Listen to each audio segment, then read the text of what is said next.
दबी हुई है। इसके लिए क्या होता है, इसके लिए बड़ी सिस्टम होता है। मैंने क्यों बोला बड़ी होता है हर आदमी का। अगर वो चाहता है कि उसके पास कोई ग्रीवेंस है, उसका ग्रीवेंस, उसका जो अहदेदार है वो नहीं सुन रहा है, तो वो अपनी ग्रीवेंस बड़ी को बताता है, और बड़ी जो है फिर उसके अहदेदार को बताता है कि साहब जो आपने जो ये जो लड़का है जो आपको अभी मिल के आया है, आपने जो उसे जवाब दिया है, इससे वो सहमत नहीं है। फिर बड़ी जाके बताता है कि उसकी असल में तकलीफ ये है। और अब बड़ी सिस्टम इसलिए कहते हैं कि कई बार आपकी कई चीजें ऐसी होती हैं जो कॉन्फिडेंशियल होती हैं, जो आप किसी को बता नहीं सकते हो। आपका जो है फेथ डेवलप होता है आपके बड़ी में, क्योंकि वो बड़ी जो है आपका एक सहयोगी सा बन जाता है। इसीलिए हम लोग, मैंने बताया, हम लोग हर एक कार्रवाई बड़ी के तौर पे करते हैं। हर एक जवान का एक बड़ी होती है, और जहां ये बड़ी सिस्टम अगर फेल हो रहा है वहां ये ऐसी घटनाएं होने को आएंगी।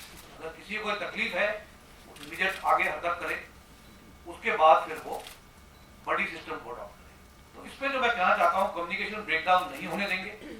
हमारी कोशिश ये रहेगी, जैसे मैंने बताया कि मेरी प्रायोरिटी यही है कि हमारी आर्मी का मोटिवेशन और मोराल एकदम अव्वल दर्जे का होना चाहिए, और ये मेरी फर्स्ट प्रायोरिटी रहेगी।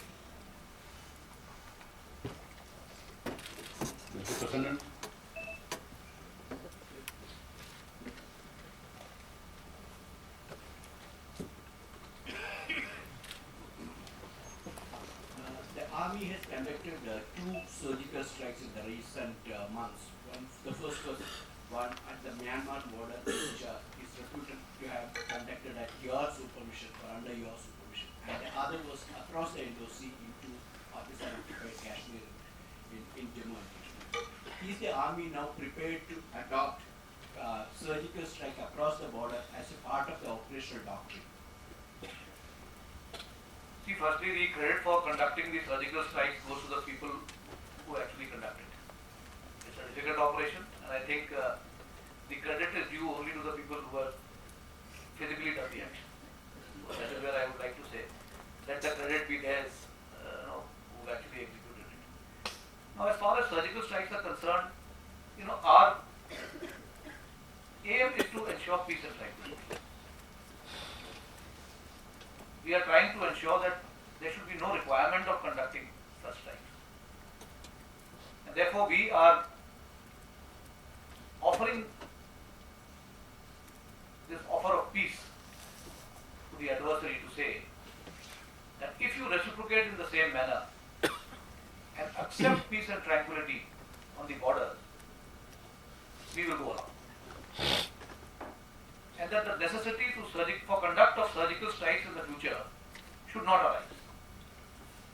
But if that offer of peace and tranquility is not reciprocated in an appropriate manner or in the manner in which we are offering that offer, then this method of execution of operations will continue.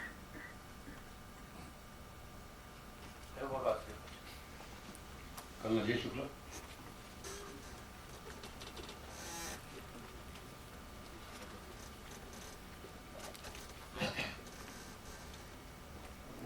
Sir, in an interview that you gave soon after taking over as chief, you mentioned that the cold start doctrine exists, and you said a few words about it.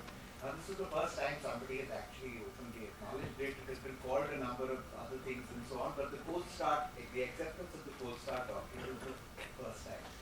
Were you sending out a message? What was that message?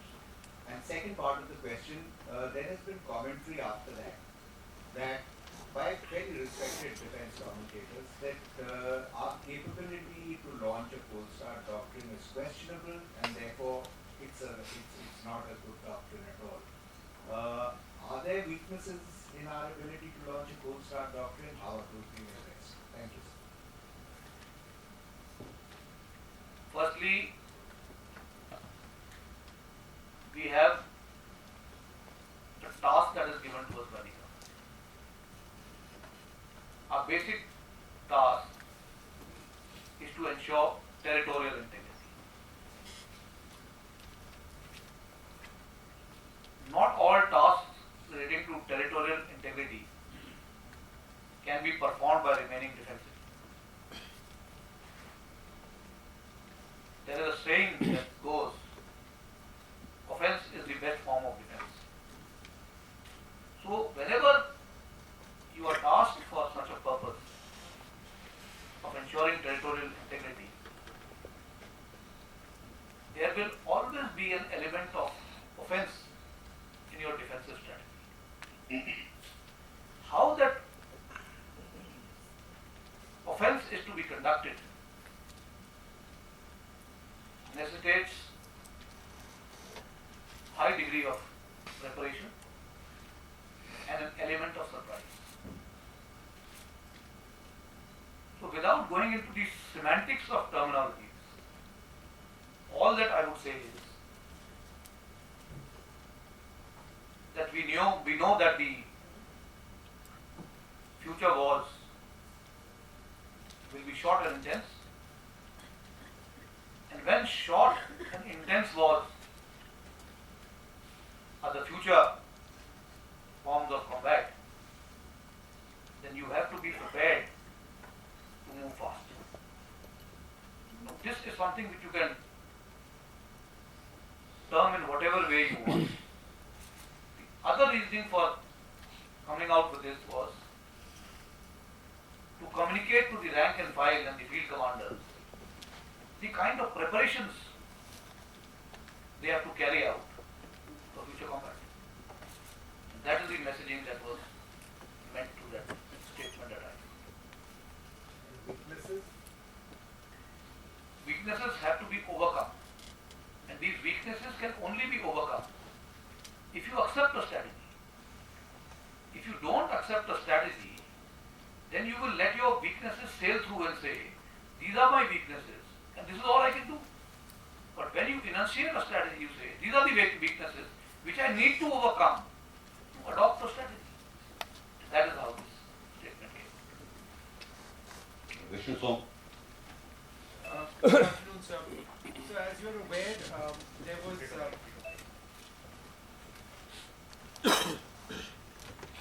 Sir, as you were aware, the recording of the Eastern Army commander speaking to his soldiers on New Year's Eve has been delayed. It's come out.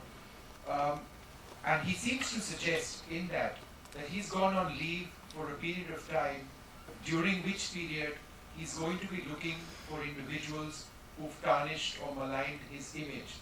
Are you satisfied about this situation where you got such a senior officer on leave for this extended period of time, looking to find those who he believes has maligned him? I, for one, would not like to comment on that because I did answer that question earlier. That if there is anything that he has in his mind, and if communicated, we will take action on it. As I said, he has been supportive of me, and I will be supportive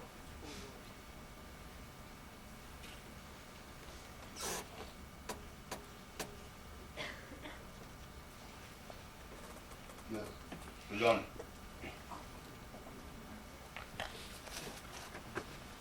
Chief Sujan Dutta from the Telegraph. I believe you have worked alongside General Qamar Javed Bajwa in a UN mission. Is that correct? Is that understanding correct? Negative.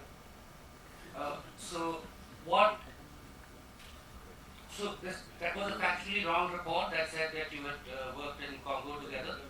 We As just missed it each other. is. I tell you that in Congo, there are 5 brigades. One is a pure Indian brigade with additional forces given to us because the Indian brigade operates in an area which is highly sensitive, which is at Goma, that is the eastern part of Congo. And the Pakistan's brigade is at a place called Bukavu, which is just south of Goma, in the other province of Bukavu. So there he was the commander, and Brigadier Narayan, my predecessor, was the commander of the Indian brigade. Those days they had formed a thing called a division, and General Vikram Singh, then General Vikram Singh, who was the UN mission, was the div commander. He used to control all the brigades, there were 5 brigades. He was the div commander. So after General Vikram Singh's tenure, they had done away with the brigade division commander, and we were operating directly under the force commander. So just when I was inducting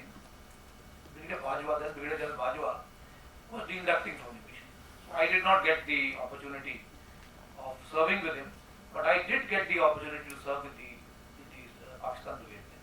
Did I you even ever spent, let me also tell you, I even spent one evening with 36 Punjab. I spent a night in 36 Punjab. They used to call themselves Cheti, which was part of the Pakistan Brigade in Kuwait. Did you, in your experience of having served in the same mission with him, even though at different times, did you get an opportunity to make an assessment of him as a military professional? Well, as I said, since there was a different brigade commander at that time, it was difficult to make an assessment of a commander there. But the method of operation in UN missions is very different from the method of operations back home in the country. But yes, that all that I would say is that both armies, India and Pakistan, while conducting ourselves in the UN mission, conducted themselves in the most professional manner. Sridhar,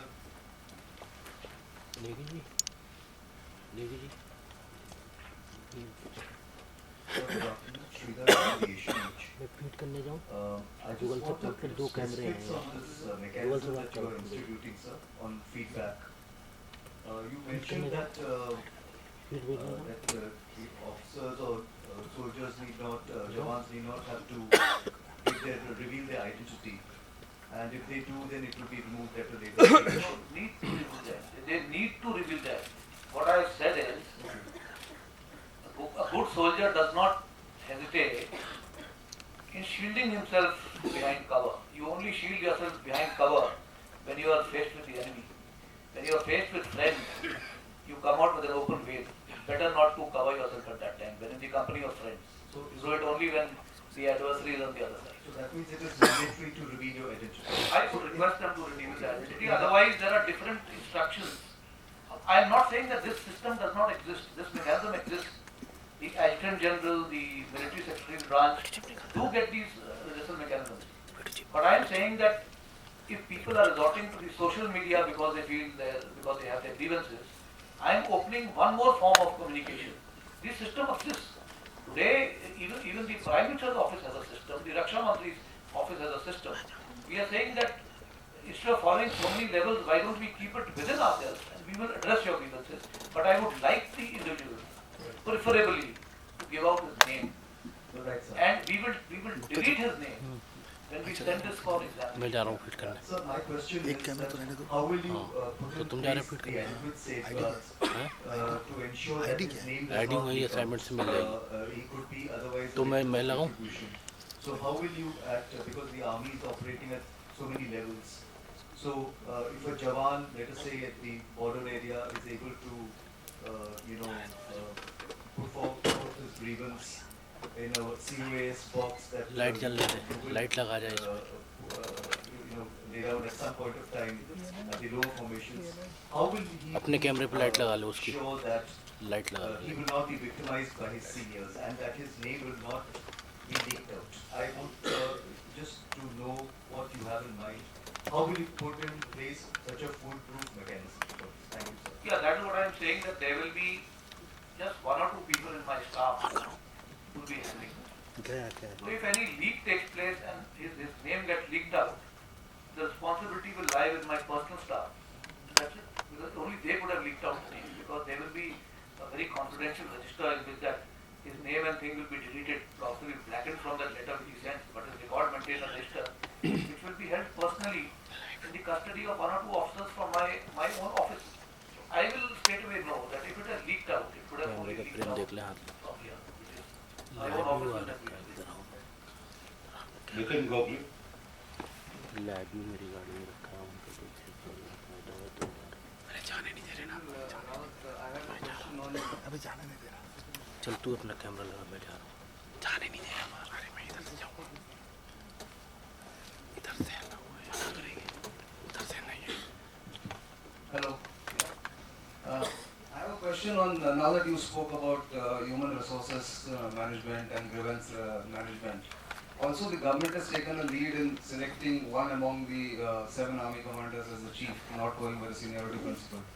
is the senior leadership in the army under your leadership prepared to also look at selection of army commanders as through a selection board rather than going by date of birth? Well, I somehow believe in the system of consensus. So this is an issue which has not been addressed earlier. But we will certainly take it up with the army commanders to see what they feel. But then it is not just the army commanders then we will have to look at. Because when they come up to the army commander, you come up to a corps, to being a corps commander. Then how deep do we need to go? Do we then need to also address who should become a corps commander? Because if you haven't addressed that issue, then you are left with a limited numbers from which you choose the army commander. So I think we'll have to go, think it over to see, do we keep it confined only to army commanders or do we need to also look at taking it down one step further? Because there itself the issue could remain unaddressed. It would otherwise be half addressed. But you are open to... We will discuss, I will discuss this with the army commanders and then take a consensus. If that is how they feel that the collegiate needs to decide that, we will look at it. Sudhir Ranjan. Sir, Sudhir Ranjan. So there have been a couple of spectacular attacks that we have seen last year and this year. And we have also heard the defense minister saying that there were some problems. Now, as the chief, have you been able to identify these issues? And therefore, share with us some details what went wrong and what are the mechanisms that you are adopting. Secondly, sir, on the issue of hollowness, how worried are you?